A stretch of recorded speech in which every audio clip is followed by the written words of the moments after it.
Yaani mjomba, kama nilivyokuambia, nimesoma sana lakini mpaka sasa hivi sijapata kazi. Sijui nina nyota gani asi. Kuhusu swala la nyota, mjomba, wewe nyota yako ni ya mende. Nyota yako ni nzuri kabisa, ni nyota inayong'ara.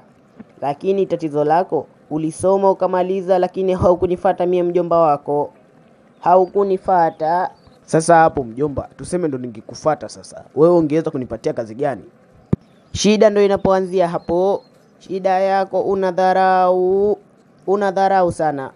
Sasa ili nikuaminishe, wewe kesho njoo pale bank ya NMB pale, uje asubuhi na mapema, uje nikupatie kazi pale. Lakini mjomba, mie sijasomea kabisa hayo mambo ya benki. Nimesomea udaktari mie. Kwa hiyo nitawezaje sasa kufanya kazi za benki hizo? Sasa wewe endelea kuchagua kazi.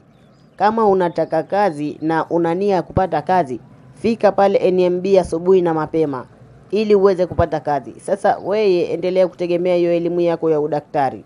Connection nimeshakupa mie kama mjomba wako. Sasa ukizingua ni wewe mwenyewe. Sasa hii ndio raha yenyewe ya kuwa na wajomba waliosoma. Nimesomea udaktari, naenda kupata kazi ya benki. Hii ndiyo faida ya kuwa na wajomba waliosoma. Nani tena anapiga asubuhi yote hii? Nani huyu ananisumbua? Halo mjomba, mie tayari nimeshafika hapa benki. Mbona sasa sioni mtu hapa? Umefika benki kufanyaje mjomba? Au umeenda kutoa pesa? Hapana mjomba, jana uliniambia nije hapa benki utanipatia kazi. Ndio nimeshafika hapa. Kazi gani tena mjomba? Mbona mie sikuelewi? Mie nikupatie kazi benki? Nina wadhifa gani mie? Unielewi kivipi sasa? Wakati wewe mwenyewe ndio uliniambia jana nifike hapa benki ya NMB asubuhi na mapema, uje unipatie kazi. Au umesahau mjomba?